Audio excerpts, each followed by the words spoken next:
You know what time it is, guys. It's the first Periscope in a long time. Alright, how you guys doing? Alright, it's Tuesday, of course, so you know what, when it's Tuesday, it's obviously, hold on, fix the camera here real quick. Alright.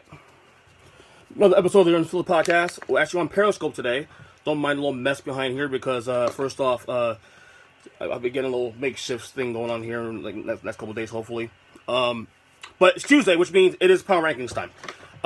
Power 10, bottom 5. And I normally reacted in the Monday night game, of course, last night, but that will reflect now on my power rankings. Both teams will be obviously in their respective places in the rankings. Power 10, bottom 5, of course. Got that. We got Fitzpatrick is back starting in Tampa, of course, which I have lost a strong take on that one, of course. We're back to the Jordan, LeBron bullshit and all that. And, oh, God, I'm so sick and tired of hearing about LeBron and Jordan. Enough already.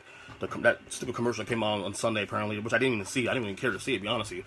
The Lakers 2-5, struggling out the gate. Like, are we surprised at this point? No, not really. All right. So anyway, power rankings time. And by the way, thanks if you step in here. Feel free to comment, start the conversation here on Periscope. We've been doing this every day now, going forward. This podcast also will be available on the podcast feed as well. Ernest Speak Unfiltered Podcast, which is on iTunes, on Stitcher Radio, which should be on Spotify in the next couple of days, hopefully. Yeah. Anyway, so let me get to my bottom 5 first. The bottom 5 teams in the league right now, according to what it is. And bottom 5, of course, I'm 28. I got the Arizona Cardinals. They won against San Francisco, but I mean, first off, who wastes their time watching that game on Sunday? Cardinals and Niners. Like, seriously, if you actually admit that right now, something's wrong with you. I mean, you have to be a diehard Cardinals and Niners fan to even admit watching that game. I don't know why you do that to yourself. That's not really a smart move for you to do. 29, I got the Buffalo Bills. You know, they put up a fight. You know, it's funny. They were 14-point, well, I think at the kickoff they're 13.5-point underdogs, but they're 14-point underdogs. And they made the game interesting. They actually made the game interesting last night before the Pats pulled away the pick 6. Derek Anderson, of course. I mean, Derek Anderson hasn't been relevant since Barack Obama was president of the United States. So, Buffalo at number 29, unfortunately. 30, I got the Niners. Again, you know, they don't have the quarterback. What are we gonna do? They don't have Garoppolo, so they're not. You know, what are you gonna do? 31, I have the Raiders, which I mean the John Gruden shitstorm continues. They lose to the Colts this weekend. Which, by the way, the Colts, you know, say what you want about the Colts. They're 3-5 now, 3-4. But Andrew Luck looks great. Great having him back. And the worst team in the National Football League is my team, the New York Football Giants. Fucking disaster in New York. Trade deadline ends in 3 hours, so we're waiting for the news about any more trades coming up.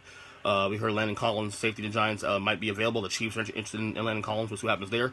I don't know. What? I mean, the Giants. I'm stressful. I'm so glad I got to bye next week. I don't have to worry about watching a Giants game next weekend because they are stressful. Eli's done, obviously. And I mean, now the Beckham stuff popped up again about triggers about him maybe getting moved, this year, maybe end of the year, whatever. I don't know. It's annoying, but enough of the Giants. So here's my top 10, and I guess I'll go 10-1. And I got a surprise in here for number 10. Number 10, I got the Seattle Seahawks. They've won 4 of the last 5 games, and they're playing good football. The running game has been great. Russell Wilson has been underrated. Probably, I won't say MVP, but right under the second tier MVP conversation. Very efficient, of course. The defense has been pretty good. You know, this Seattle team reminds me a lot of the 2012 team, the team that broke free before winning the Super Bowl in 2013. I'm not saying they're going to make the playoffs, although I will tell you what, right now, when you look at the NFC, after you get to the first 4 teams, obviously the Rams and all that, and all the top teams in the NFC, a lot of teams in the middle are kind of cannibalizing themselves right now, and I think with that, I believe Seattle, if they play the cards right, and by the way, I was one of those people who were talking about Seattle going to suck this year, number one. I was never one of those people. I said before the year started, they're still an 8-9 win team because they have Russell Wilson, who in my opinion is a top 4 quarterback in the NFL. And if you get some breaks here and there, which we're starting to get now, they can crack a 10-win team, and 10 wins this year might be enough this year in the NFC. I thought maybe it wouldn't be the case, but I think this year 10 wins might be enough. A lot of teams are starting to cannibalize themselves, like the Packers and the Bears and even the Falcons. There's a couple of teams like that are in the mix right now. So we'll see what happens there. Obviously, with the Seahawks, I think they're interesting, to be honest with you. Number 9, got the Redskins. Redskins, of course, 5-2, first place in the NFC East. I said for the year start that they'll be an interesting team going forward. But they're even if they make the playoffs, they're a one-and-done team. They're not going to do anything interesting, really. I mean, again, Alex Smith is still solid, but this team isn't really all that great. But they are a solid football team. They'll win some games, and again, like Seattle, hang around enough to make things interesting. And of course, Philadelphia struggling this year kind of helps their case right now, but I still expect Philly to win the division. To be quite honest with you, they still have 2 games against each other coming up this coming year, in the next 8 weeks. So we'll see what happens there. 8 Carolina. No, I'm sorry. 8's not Carolina. I made a mistake there. I'm sorry. Hold on, because I had the wrong list here again. Give me 1 second. Okay, hold on, real quick. An addendum, because I actually put the wrong list up. Number 9 is Minnesota, actually, which tough loss against New Orleans on Sunday. Number 8's Washington. Right. Number 7, the Steelers are back. I'm not sure. The Steelers are still kind of a tier. I would say a tier below still the Chiefs and the Patriots. I would still say that they're kind of on the way back, but they're not really quite Super Bowl contender, in my opinion, yet. I got to see more, obviously. Now, if they get Le'Veon Bell back, which at this point, they don't even need him anymore. I mean, James Conner's been playing great for this team this year. But, I mean, Le'Veon Bell's still Le'Veon Bell. And if you can get 80% Le'Veon Bell, they become very dangerous going forward. But the Steelers right now, they're starting to get the groove back. I expect them to run with the AFC North rather, and that'll be that. Number 6, the Chargers, of course. They had a bye this week, and I mean, again, great year by Phillip Rivers, arguably career year. Now, can we trust the Chargers moving forward? We'll see what happens there. I don't know. 5, you got the Carolina Panthers. The Panthers, of course, are playing some good football. They were, up until this week, I had it on my fringe list of teams. Like, I have a Super Bowl tier, for example. My Super Bowl tier went 7 deep of teams. And I had the Panthers right on the cusp of being on that tier. I kind of want to put them in there now, because, I mean, first off, they were... And I don't understand this either. But why in the fuck were they 2-point underdogs at home against Baltimore? That makes no sense to me. And then they come and blow out Baltimore on Sunday. And that made no sense to me at all. That is what it is. But Carolina is starting to, really show themselves. And by the way, Cam Newton also, no one. And look, everybody's, the girlies of the world can all talk, Mahomes, all that. But Cam Newton is having a underrated MVP season. To be honest with you, just the whole Norv Turner thing that everybody doubted, it's working. It's working. They're 5-2, so it's working. 4, the Patriots. Went down a little my rankings this week. Strong as Buffalo this week. Now, look, it's funny. They covered the spread, but, Buffalo made it happen with the pick 6. Thank you, Derek Anderson. Because that's one of my picks, one of the few picks actually hit this weekend on my bets.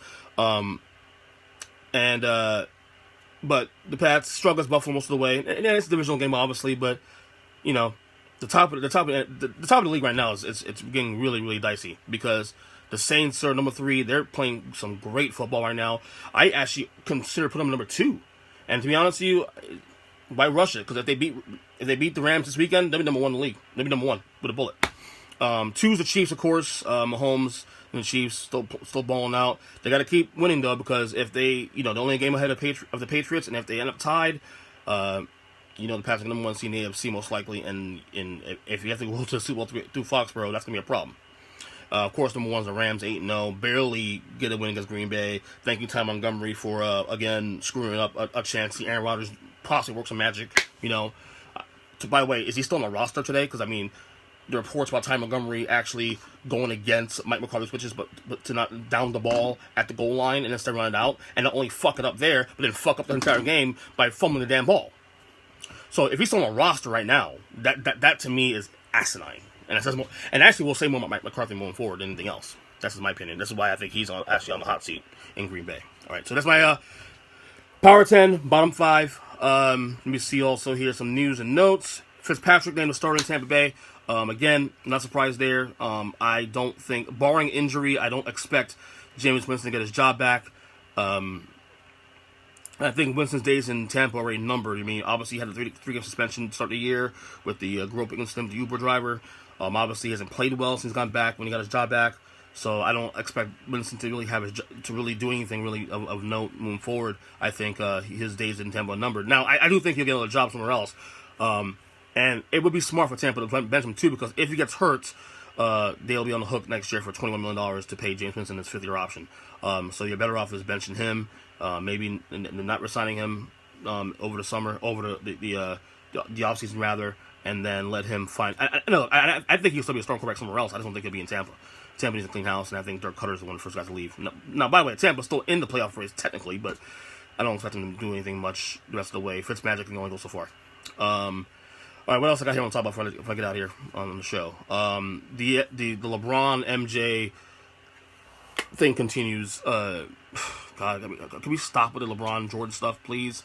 And there was a commercial that came out with Michael Jordan narrating, talking about 23 and all this stuff on during the Sunday football game. By the way, I didn't see it, so I don't really want to make too much of it. But just the idea of the LeBron MJ debate, I've been over this thing for the last 4 years now. Can we stop talking about LeBron and MJ? MJ's the greatest of all time. Stop it.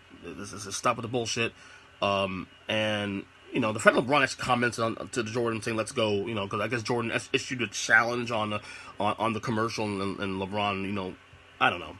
One of my boys, Matthew Damian, who hosts the I Still Love This Game podcast, actually reacted in an 8-minute quick pod on his show yesterday, and it was actually kind of classic, like basically excoriating LeBron for, all the things LeBron does. He's not a real LeBron guy. So, but it is what it is. But this is another attempt to bring up the LeBron Jordan debate. I'm just over it already. Can we stop with that? Speaking of LeBron, he has time to tweet back about the commercial, but yeah, his Lakers now 2-5. Again, we shouldn't be too surprised at this, really. We knew the schedule coming out the gate would be tough for the Lakers coming out. LeBron yesterday in his press conference, in his presser after the game, says that, talking about patience and impatience, and you don't want to see him impatient. And all I gotta say, LeBron, is this: welcome to the Western Conference. Welcome to the Western Conference. And that's that. Before I go, the one thing that's annoying me today is we had a great game set up yesterday too in the NBA in the Eastern Conference. Bucks, Raptors, both teams were unbeaten heading to that game last night. And Kawhi Leonard for the Raptors and Giannis Antetokounmpo both decided to rest yesterday in the game. Why? We just started the season 2 weeks ago. Why the fuck are you resting right now this early? The NBA already made modifications to their schedule to limit back-to-backs. Granted, it's a longer year because of it, some degree, but it's only 2 weeks extra. But maybe it's back-to-backs, maybe it's also being longer, whatever. Why are we doing this? Why? This is going to hurt the product long term. Why are we doing this still to, our fans? Resting players. Why are you guys resting 2 weeks into the year? There was no injuries reported. Just rest. I don't get it. I just don't fucking get it. It hurts the product again. And I say that as a fan, somebody who loves the NBA. I'm a diehard NBA guy, my number one sport.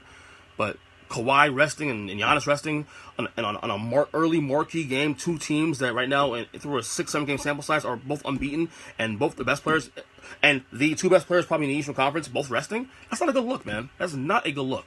So, if you guys have any questions before I go, I think tomorrow's show I'll talk about the more college stuff, because I'm really looking forward to the LSU Alabama game this weekend. Penn State, Michigan, of course, too, as well. That's gonna be a big one. Check out the Earth Podcast, of course. I have the show at Kyle Nash I did yesterday.